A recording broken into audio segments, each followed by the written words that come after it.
Hai gengs, welcome to Forbia di Cahaya. Cerita horor yuk. Hai Bia, sorry guys today. Semoga tetap sehat-sehat dan dalam lindungan Tuhan ya. Kali ini mungkin background aku agak sedikit berbeda karena aku sebenarnya lagi pergi healing dulu.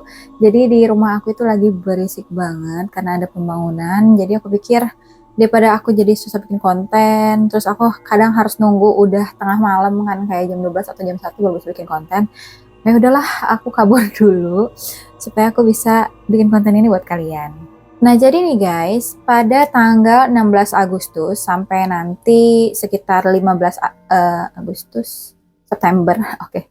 Sampai sekitar pertengahan September itu kita akan merayakan yang namanya Hungry Ghost Festival.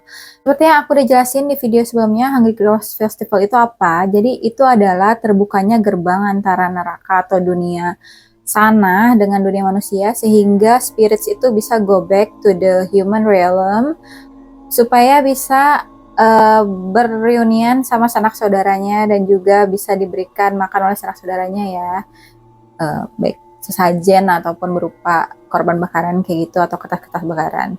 Nah, untuk Hungry Ghost Festival sendiri sebenarnya ada beberapa pantangan yang harus diperhatikan oleh manusia. Jadi hari ini mungkin ceritanya bukan ke cerita horor tapi melainkan cerita mengenai pantangan-pantangan yang harus dijauhi saat Hungry Ghost Festival.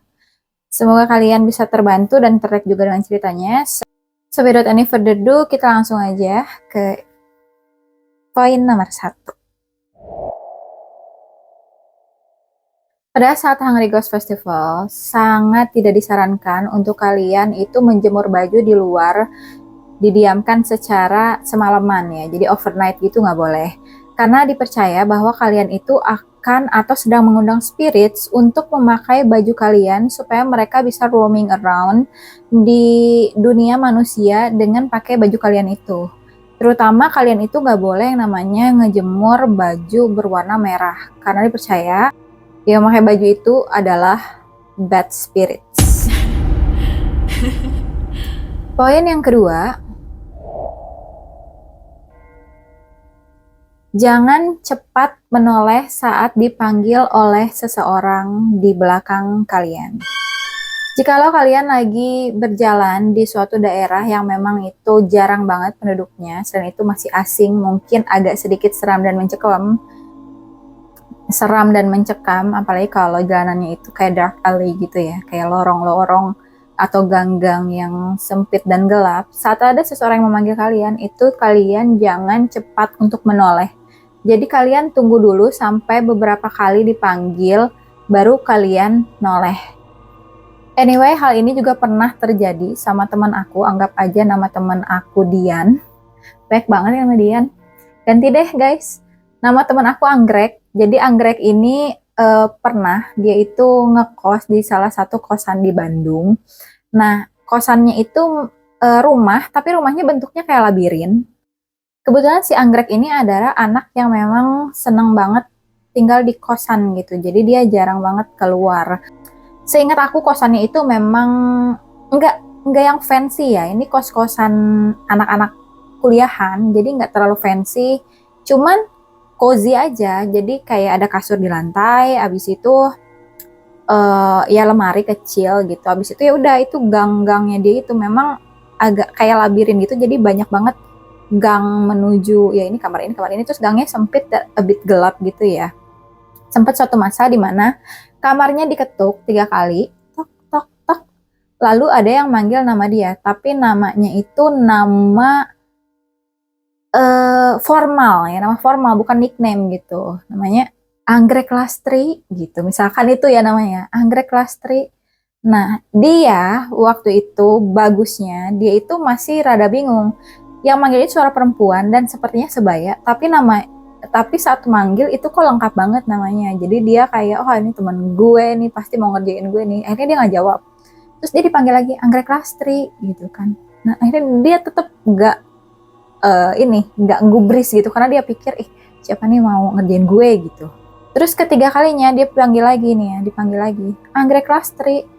Dia bagusnya dia itu memang stubborn anaknya kan, dia nggak jawab, tapi dia langsung berdiri dari kamarnya, terus dia buka gitu, buka pintu, pengen kayak noyor itu orang, apaan sih lu gitu kan, sosok manggil formal kayak di apa aja di kantor kelurahan gitu kan. Pas dia buka, there is nobody there, bener-bener gak ada orang. Terus dia pikir awalnya udah pergi mungkin gitu kan, wah ini siapa nih lari gitu, orangnya kayak gitu, udah kabur. Jadi dia mikir, oh siapapun itu pasti udah kabur nih, gak mau ketahuan. Sampai akhirnya malam itu dia ngumpul makan-makan ya di depan kosan gitu sama teman-teman yang lain, karena memang itu kayak spot nongkrong gitu kalau udah malam, biar bisa makan malam bersama. Terus dia ngomong, siapa tadi siang tuh yang manggil gue, ini masih siang by the way ya, siang menuju sore gitu, siapa yang manggil-manggil nama gue itu.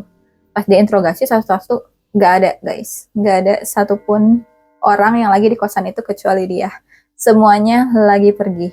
Dan ini dikonfirmasi hampir sama semuanya. Si ini lagi sama sini, si ini lagi sama si ini, si begini. Jadi kosan itu sebenarnya lagi kosong. Terus lately ya, pas bulan berikutnya dia ceritain ini ke bapak kosannya, dia bilang, oh iya, jangan dijawab, memang itu udah bener.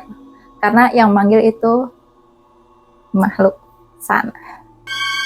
Oke, selesai dulu dari cerita teman aku. Kita lanjut ke poin nomor 3. Usahakan jangan berpergian ke tempat yang gelap, ataupun mau itu udah malam hari itu usahakan jangan keluar. Lalu jangan pergi ke tempat yang agak-agak memang dirasa tuh udah bad ya, kayak angker atau apa. Jadi hindarin itu, seberani apapun kalian, ruangannya hindarin. Apalagi ruangannya gelap dan kayaknya jarang orang akan beraktivitas di situ secara aktif. Karena dipercaya pada saat Hungry Ghost Festival, si spirits ini kan mendiami dunia manusia, dan ya tentunya pada saat-saat hari udah mulai gelap, yaitulah saat mereka bisa mulai beraktivitas. Jadi kalau kita pergi ke tempat-tempat yang gelap, which is ibaratnya itu tempat tidur mereka, ya siap-siap aja guys, kalian akan ditemani oleh mereka.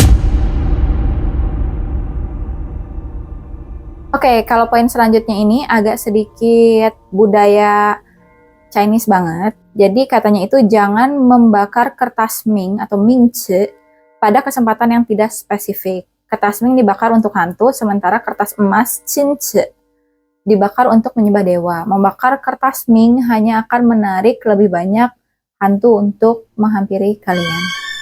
Selanjutnya itu kalian dilarang untuk berfoto di malam hari, karena ya tadi ya alasannya malam hari itu kan mereka lagi aktif-aktifnya. Jadi kalau kalian foto takutnya mereka ikut nimbrung. Tidak boleh bersandar di dinding.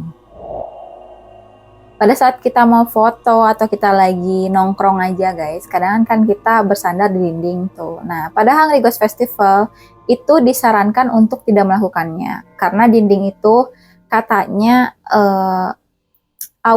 memiliki aura lembab, di mana itu bisa menjadi tempat singgahnya mereka. Jadi saat kita menempel ke dinding, iya kita bisa ikut menempel sama mereka, bahkan mereka bisa ngikut sama kita, akhirnya nempel sama kita. Jadi mesti hati-hati banget. Usahakan jangan mengambil bus atau kereta terakhir. Karena dengan mengambil bus atau kereta terakhir, kamu dipercayai nanti bakal bisa satu kendaraan dengan mereka. Karena mereka akan mulai roaming around you ya, menjadi invisible guest. Bahkan ada yang jadi guest gitu, menunjukkan dirinya dalam bentuk yang bisa terlihat. Kayaknya untuk hal ini kita kadang suka lihat ya, kayak bus kuning UI itu ternyata kelihatannya penuh, taunya bukan. Kalian bisa cari deh ceritanya, itu serem banget. Poin selanjutnya ini agak absurd menurut aku. Jadi gini, saat kita ini aku nggak tahu ya, nggak semua orang lakuin ini sih. Intinya itu jangan taruh sendal rumah kalian itu menghadap ke kasur. Jadi kayak ini sendalnya gitu ya, terus kalian taruh ini kasur kalian. Karena dipercayai sendal itu adalah seperti arah kompas. Jadi kalau sendalnya itu mengarah ke kasur, artinya kalian seperti mengundang mereka untuk ikut tidur bersama kalian. Cuma thanks God di Indonesia itu jarang banget orang yang pakai sendal rumah. Jadi mudah-mudahan ya ini nggak terlalu relevan. Cuma buat kalian yang pakai sendal rumah, hati-hati mulai dari sekarang. Jangan waxing bulu-bulu kalian. Jadi nih guys, buat kita ya tim-tim yang banyak bulunya dan kadang harus IPL laser, waxing atau cukuran di Hungry Ghost Festival itu diliburin dulu karena si bulu-bulu di tubuh kita ternyata dipercaya sebagai jimat ya atau sebagai kayak barikade untuk menahan hantu itu nempel ke kita. Jadi kalau kita polosan nanti hantunya lebih gampang nempel. Kayak nyamuk ya, kalau ada bulu nyamuk susah tuh gigitnya. Tapi kalau kita waxing gampang nyamuknya gigit. Ini hantu apa nyamuk sebenarnya? Oke, ini poin terakhir. Jadi sebenarnya ada beberapa ya, ada banyak. Cuman aku rasa aku gak mau terlalu panjang. Jadi yang anti mainstream aja. Nah, selama Hungry Ghost Festival, usahakan jangan taruh tangan kita itu di pundak seseorang. Misalkan kalian pacaran terus kayak gini, atau nggak sama bestie kayak gini gitu kan, gimana sih? Kayak gini lah. Nah itu diusahakan ditahan-tahan dulu. Kenapa? Karena dipercayai nih tubuh kita itu memiliki aura ya, aura panas atau ada invisible flame. Nah saat kita saling menepuk pundak, itu akan membuat flame-nya itu redup atau mati. Sehingga saat mati, kita mudah banget kena kesialan itu di sisi yang matinya itu gitu. Jadi barikadenya apa sih tuh, bocor, pecah, urai, apalah itu namanya. So bias itu aja poin-poin yang aku bawakan, yaitu poin yang harus diperhatikan atau pantangan yang harus kita tahu saat Hungry Ghost Festival. Nah di hari Jumat aku akan bawain cerita hantu yang terjadi pada saat Hungry Ghost Festival karena ada yang melanggar salah satu pantangan yang tadi aku udah sebutin. Jadi ada konsekuensinya guys, dan ada yang sudah mengalami secara langsung dan dia ceritakan ke forum. Nah ini aku akan bawain ke kalian biar kalian juga aware. So stay tune terus dan subscribe biar kalian itu nggak ketinggalan cerita-cerita aku di selanjutnya gitu loh guys. Dan kalau kalian suka sama video ini, boleh dong aku minta like-nya. Oke itu aja ya guys. Terima kasih udah nonton video aku. Bye-bye.